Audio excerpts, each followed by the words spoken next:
la mort de Bernard Stiegler fait partie de son œuvre. Ce n'est pas en soi une exception rare.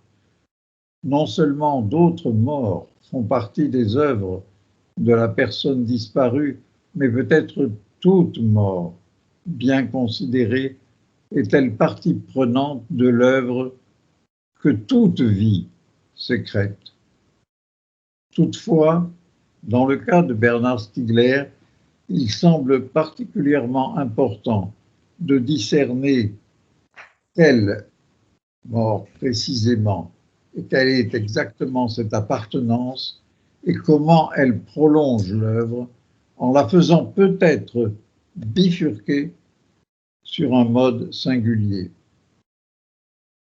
Le rapport de l'homme à la mort en tant qu'elle est pour chacun sa mort et qu'elle est la mort de chacun, joue un rôle essentiel dans l'œuvre de Stiegler, puisque c'est dans ce rapport qu'il voit d'entrée de jeu, dès le début de la faute d'Épiméthée, décider ce qu'il appelle l'invention de l'homme, faisant ainsi de l'homme lui-même une sorte d'artefact qui précéderait et qui appellerait toutes les artefactions possibles, tout ce qu'on nomme la technique.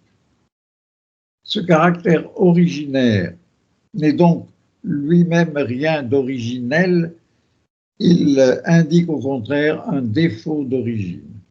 L'homme ne se rapporte pas à une origine, ce qui sans doute ne ferait même pas un rapport, mais une continuité, voire un prolongement. L'homme se rapporte à un défaut d'origine qui se révèle dans et comme le sentiment de la mort. Le sentiment, c'est-à-dire à la fois la perception, l'épreuve et la connaissance qui nourrissent, comme il le dit, la préoccupation au sens le plus fort du mot, le souci, l'inquiétude, sinon l'angoisse, dans l'anticipation d'une destinée à la fois singulière et finie, singulière parce que finie et finie parce que singulière. Ce sentiment de la mort, se sentir mortel, entraîne avec l'invention de l'homme, l'invention par l'homme des immortels, de ces dieux avec lesquels il engage le rapport de manque et de suppléance qui fait de l'homme le technicien. Ce sentiment est funeste, écrit Stiegler de manière surprenante, puisque cela signifie qu'il opère ce dont il est le témoin. Funeste signifie en effet porteur de malheur et en dernière instance de mort, comme le montrent les mots apparentés, funèbre ou funérailles. Tout se passe comme si ce sentiment amenait la mort, pour Bernard Stiegler, comme si ce sentiment amenait la mort ou menait vers elle, alors qu'il paraît plutôt en être l'empreinte, la trace ou le stigmate. En réalité, dans une seule expression inaugurale, je cite, « Tout sera donc venu avec le sentiment de la mort », Stiegler fait de ce sentiment l'origine de l'homme, une origine désoriginée, si on peut dire, l'origine de ce qui s'éprouve sans origine et par conséquent aussi sans fin, destination, autre que sa propre fin, sa cessation. Ce sentiment a un nom, c'est la mélancolie. Stiegler écrit « Le funeste sentiment de la mort, la mélancolie ». Et on est seulement à la page 141 du livre, du premier livre. Le motif de la mélancolie, je veux dire de ce terme précis, mélancolie, ne sera plus examiner vraiment. Mais plus loin, on pourra lire, après être passé de, je cite, la mélancolie primordiale que symbolise la dévoration interminable du foie de Prométhée, on pourra dire que là, je cite, la proximité à jamais éloignée des immortels engage, je cite, un regret infini où se trame l'éternelle mélancolie du génos anthropos. Expression aussi forte, éternelle mélancolie, que celle du sentiment funeste. De la mélancolie, il sera parfois à nouveau question dans la technique et le temps, par exemple sur un mode inspiré de Barthes à propos de la mélancolie de la photo. Dans sa préface à la réédition de la technique et le temps en 2018, Bernard, rappelant un travail entrepris autrefois sur l'idiot de Dostoïevski et annonçant que ce motif, l'idiot, sera celui du dernier volume à paraître, le défaut qu'il faut, idiot, idiome, idiotie, c'est le titre qu'il a annoncé, que ce motif évoque l'épilepsie, c'est-à-dire, je cite, une de ces maladies mentales qui peuvent accoucher de génie, tout en ajoutant que, comme la mélancolie selon le pseudo-Aristote, et en ajoutant la référence à la publication du texte d'Aristote, d'ailleurs déjà reconnu à cette époque comme étant bien d'Aristote. Détail peut-être, ou peut-être pas, remarquable, il écrit dans le titre de référence du livre Mélancolie, CH, orthographe ancienne que le même traducteur commentateur du texte, Jacques Pigeot, avait utilisé dans la forme latine Melancholia, CH, comme titre d'un autre ouvrage. Comme si Bernard se livrait involontairement à un léger glissement archaïsant, là où il est question du rapport à l'origine perdue. Ici, ce n'est pas ce trait qui importe, c'est celui de la génialité. Le génie reviendra dans le texte en tant que génie des arts, pour traduire entechne Sophia, que génie des arts que Prométhée a dérobé aux immortels et ensuite au titre de, je cite, du génie des Mésopotamiens, plus vieux, plus originaire que celui des Grecs. De l'un à l'autre, du mythe à une proto-histoire revisitée afin de faire reculer le supposé miracle grec, et peut-on penser à le faire reculer indéfiniment, le génie porte ici la marque conforme à son nom, si on y pense, mais Bernard ne l'explicite pas, la marque d'une antériorité dans l'origine qui implique une trace d'immortalité dans le génie humain. Si on garde bien à l'esprit le rôle que jouera l'idiot, figure donc voisine du génie, l'idiotie est un, je cite, dérèglement originaire, une exception originaire, soulignée. Elle représente, dans le défaut d'origine, je cite, une insouciance, idiotie primordiale, source des singularités et libertés finies. Il y aurait donc, à côté du défaut d'origine, ou en lui, voire comme le défaut même, la ressource d'une autre initialité, celle de l'invention et plus généralement celle de l'agir, Bernard le dit, que je me permets de gloser comme l'initialité de l'existence. La déficience d'origine abrite aussi donc une ressource. Ce n'est certes pas une compensation, ni un salut, ni un ressaut dialectique, mais c'est bel et bien le génie de l'idiot. La mélancolie n'est peut-être pas simplement noire, ou bien cette noirceur luit d'une lueur étrange, fuyante et néanmoins indubitable. En un sens, cela ne nous étonne pas. Nous savons bien que tout le travail de Stigler est guidé par le désir d'agir et par la volonté de croire, ou plus exactement par cette nécessité de croire qu'il reprend à Kant comme l'affirmation la plus rationnelle de la raison elle-même.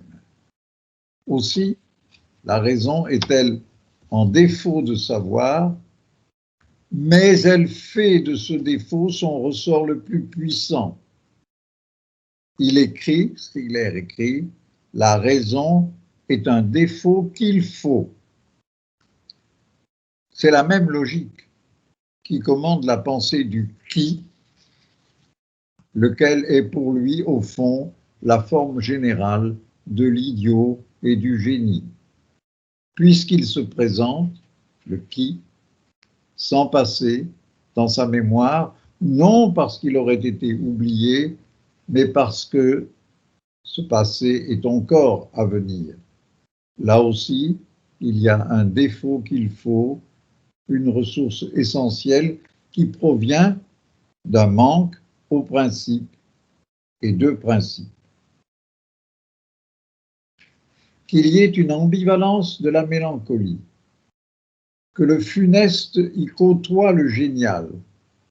Nous en avons une confirmation avec dans la disruption, où on trouve peut-être, à ma connaissance du moins, un des passages les plus tardifs au sujet de la mélancolie. Elle est d'abord identifiée comme le comble de la perte de morale, lequel désigne ici la culture, le moral, ce qui doit être cultivé, soigné sous peine de démoralisation et de disparition du sens. Ce comble équivaut à une perte de la raison, et celle-ci, cette perte, porte, je cite, depuis Aristote, le nom de mélancolie. Juste auparavant, le même phénomène a été désigné comme le défaut d'origine nommé Abgrund par Heidegger et nommé, je cite, depuis les Grecs, hubris, démesure, folie et crime. C'est là ce qui, je cite, constitue l'âme noétique en son défaut d'origine, et c'est donc aussi son risque fondamental. Notons que si Heidegger nomme en effet parfois l'Abgrund dans l'introduction à la métaphysique, qui est ici donné comme exemple par Stigler, en revanche, ce n'est jamais dans un rapport avec l'hubris. Et de manière générale, ce rapport ne semble pas prégnant chez Heidegger. Certes, Stigler ne fait pas expressément ce rapport, mais il pose bel et bien une équivalence entre les deux termes. Autrement dit, cette circonstance philologique minime semble trahir un glissement de valeur entre l'Abgrund, dont Stigler sait très bien qu'il est le propre de l'être heideggerien, et la démesure, la folie et le crime.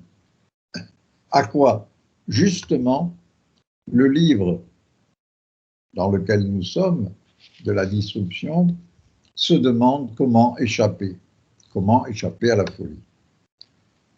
Il y aurait ici un vacillement de la mélancolie à la folie, vacillement fugitif, qui peut même paraître dû à une dictée un peu active de ce passage, puisqu'il dictait ces textes à cette époque. Mais bien sûr, nous devons le relever, de même que nous avons relevé l'emploi quelque peu étrange de l'adjectif funeste. Quoi qu'il en soit, la possibilité d'une hésitation et d'une ambivalence aux abords de la mélancolie va être confirmé 2 pages plus loin dans le même ouvrage, en parlant du courage néganthropologique qui caractérise la résistance à la démoralisation et son renversement.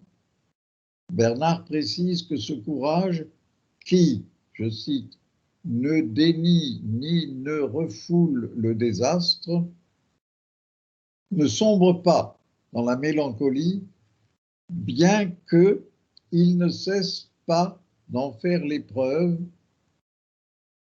qu'il ne dénie donc pas. La répétition du verbe dénier sur quelques lignes donne une double indication. D'une part, le déni du désastre qui est en train de nous arriver serait analogue ou parallèle au déni de la mélancolie et donc du mortel défaut d'origine. D'autre part, s'il faut sur les 2 registres nier le déni, c'est qu'il pourrait n'être pas loin.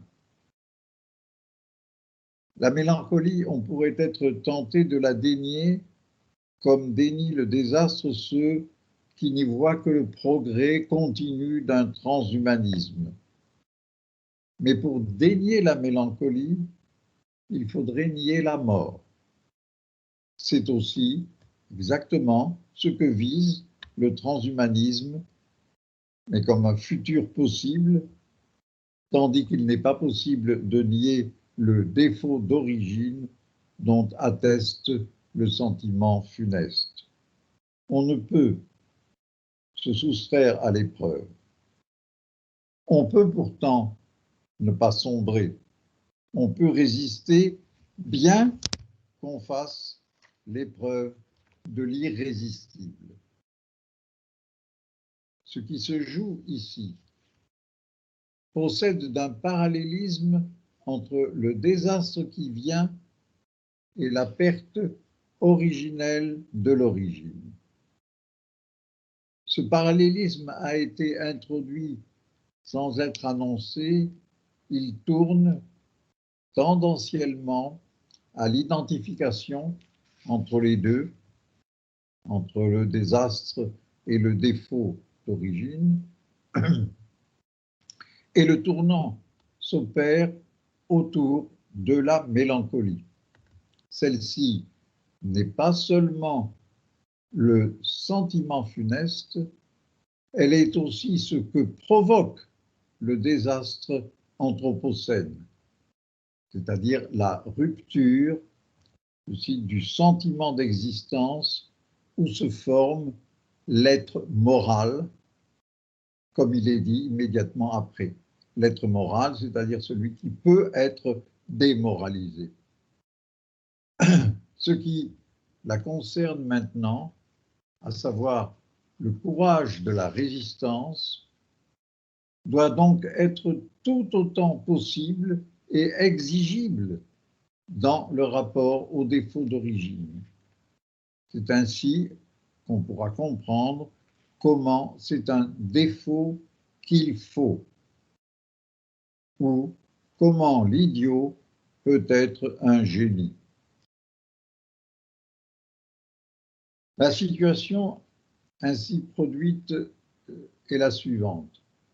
Au point de la mélancolie semble se croiser, sans vraiment se rencontrer, l'irrépressible sentiment funeste et le sentiment d'existence. J'ajouterai le sentiment d'existence qui est l'existence elle-même. Le second, le sentiment d'existence, ne saurait dénier le premier. Mais qu'en fait-il? C'est la question qui me semble s'imposer.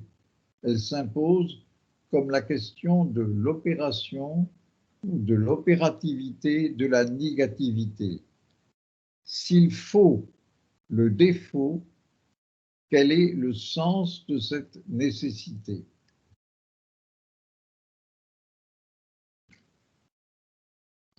Il me semble que Bernard fait tout pour mettre cette question en place,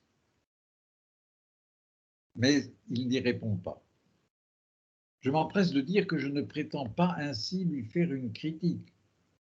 D'abord, cela demanderait un parcours beaucoup plus méticuleux à travers les textes. À cet égard, toutefois, on peut remarquer que la mélancolie, malgré son importance extrême, ne fait pas l'objet d'une problématisation expresse. Ensuite, et surtout, il est fort possible qu'un défaut de l'argumentation ou de l'analyse soit ici nécessaire pour des raisons essentielles ou transcendantales. Il faut un tel défaut pour passer de l'abattement au courage, du nihilisme à la confiance, du scepticisme à la croyance. Autrement dit, il faut un saut à la Kierkegaard et non une déduction continue. Et s'il en est ainsi, c'est peut-être par là déjà que la mort de Bernard appartient à son œuvre, comme le moment d'un passage à l'acte que tous les livres, toutes les conférences, toutes les constructions de concepts et toutes les entreprises pratiques ne sauraient accomplir. C'est d'ailleurs ce qu'indique, vers la fin du livre, toujours de la disruption, la nécessité d'en venir à l'impossibilité même de questionner. Quel est alors le ressort de cette nécessité? Je crois, et je dis je crois avec l'accent que Bernard y met, je crois qu'on peut le trouver à partir de la négativité. Toute l'opération nommée négantropie, et négantropie avec les deux graphies, avec T ou TH, néganthropologie, est une opération de négation de la négation. Sans doute, elle a lieu dans le recours au pharmacone et donc à la conjonction des contradictoires, et jamais Stigler n'admettrait, bien sûr, jamais il n'aurait admis qu'on l'entende comme une dialectique, puisqu'il est exclu que la conjonction pharmacologique aboutisse à une synthèse finale. Le double caractère de la mélancolie, le sentiment funeste éprouvant aussi le sentiment d'exister, répond à la même exigence, bien sûr, que la pharmacologie. Mais il ne faut pas se tromper sur Hegel. Il ne faut pas croire que la négation de la négation serait une position de surplomb. Au contraire, Hegel explique lui-même, dans la fin de la logique, que le troisième temps n'est pas un résultat, mais un mouvement ininterrompu.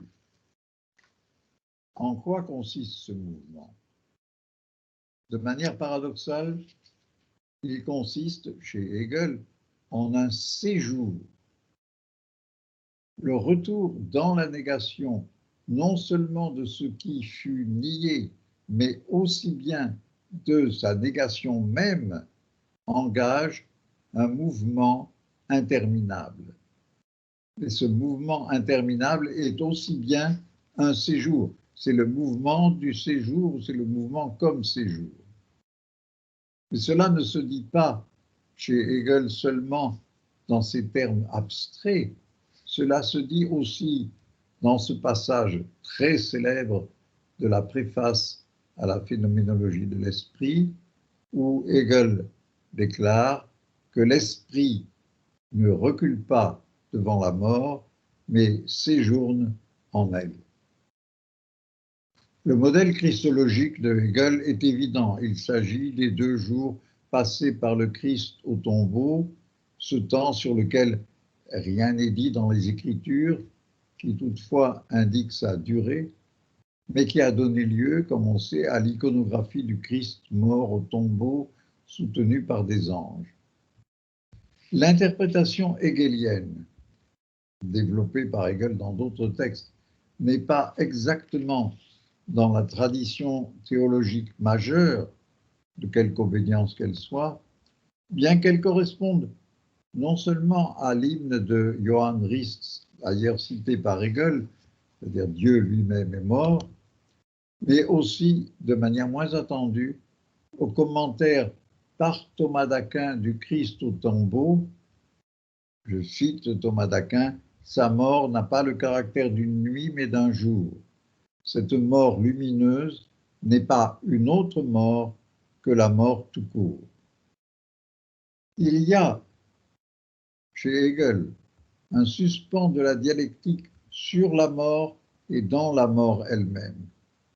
Le séjour qui fait l'esprit n'est ni simplement la négation de la finitude et du péché, donc du défaut, ni la négation de cette négation en tant qu'infinitude restaurée ou acquise.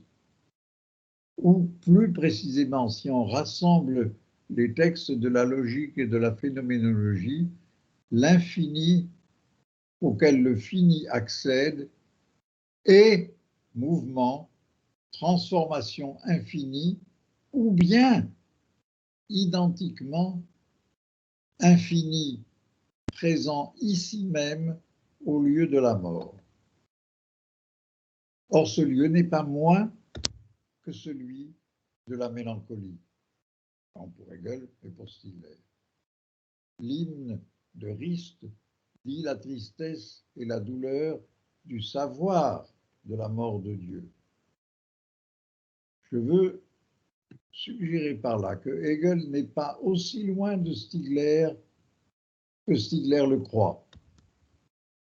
De même que Hegel est le premier penseur d'une époque grise, traduisons anthropique ou époque sans époque, de même Hegel est celui qui introduit dans la philosophie une sorte de mélancolie dont il ne faut pas s'empresser de penser qu'elle s'évanouit dans le concept accompli.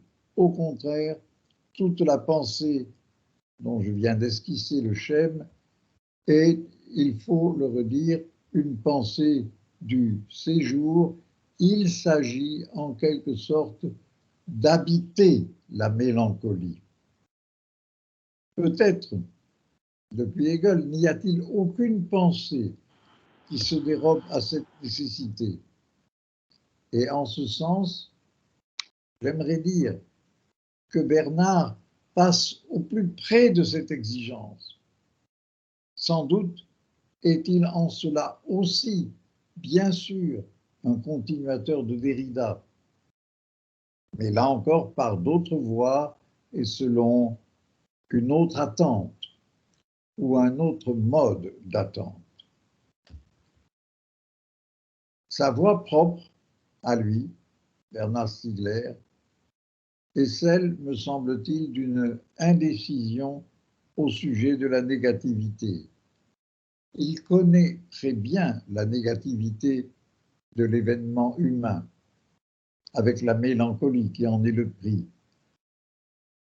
Mais lorsqu'il la voit s'engouffrer dans l'autodestruction, dans le désastre d'aujourd'hui, il s'efforce de la nier à son tour. Trop avisé pour imaginer de la renverser dans une positivité assurée, il affirme impossible sa réalisation. C'est toute la fin de la disruption. Il affirme impossible et il réclame pour elle le statut du rêve ou bien de la promesse qui doit rester à venir. Il affirme pourtant aussi qu'il doit se produire, je cite, un saut dans une nouvelle ère.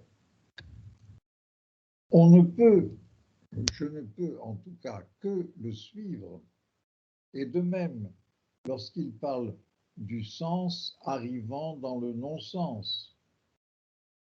Il reste pourtant, en même temps, que la nécessité de la mélancolie et la nécessité de ne pas éviter son épreuve ne donne pas lieu chez lui à une réflexion propre, bien qu'elle soit très précisément marquée, notée.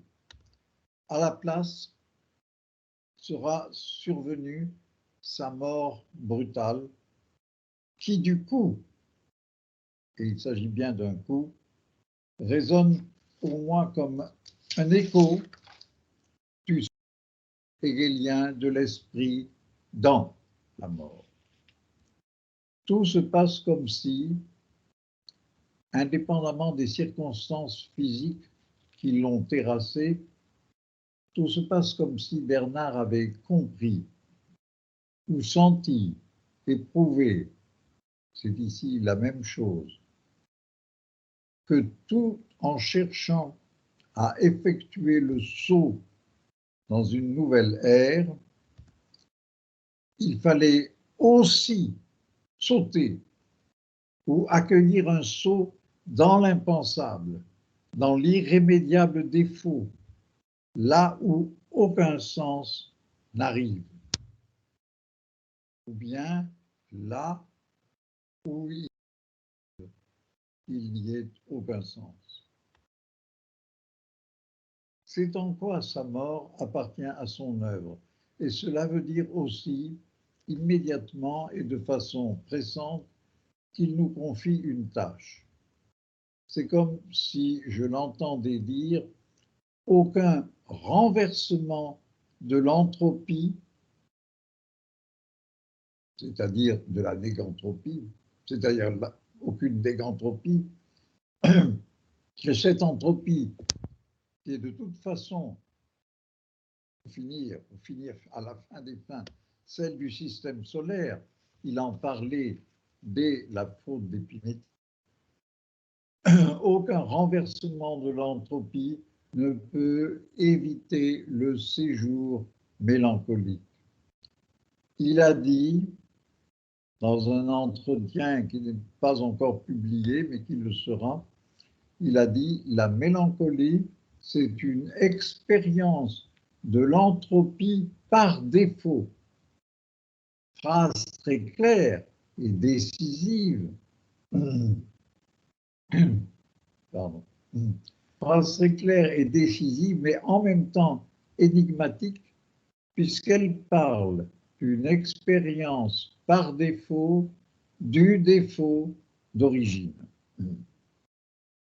L'expérience de ce défaut est impossible, mais à défaut de la rendre possible, la mélancolie en donne non pas une représentation ou une évocation, mais bel et bien, il dit, une expérience. Il y aurait donc une expérience de ce dont il n'y a pas d'expérience. Autant dire une expérience que je ne fais pas, mais qui me fait, comme c'est le cas de toute expérience véritable, qui n'est pas un agir, mais un pâtir, et un pâtir au cœur de l'agir.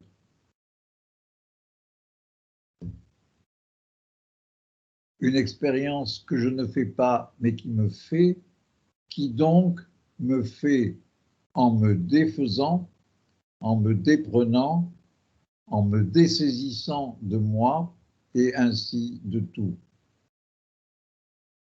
Dans la mélancolie, il n'y aurait pas un pressentiment ni un fantasme de ma mort, mais ma mort même, quelque chose du réel de ma mort. Qu'est-ce que cela veut dire?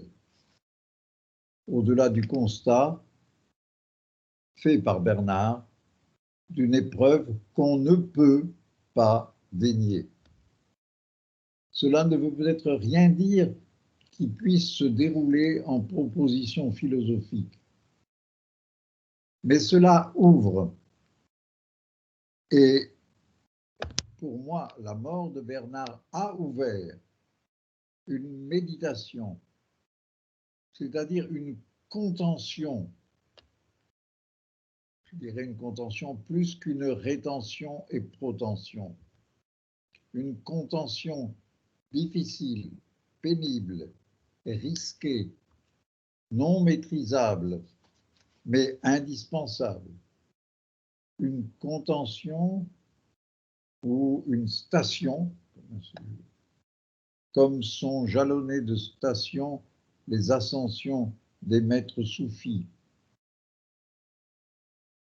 Il ne suffit pas d'avancer, de progresser, fût-ce à contre-progrès. Il faut aussi s'arrêter, éprouver la contention d'une station.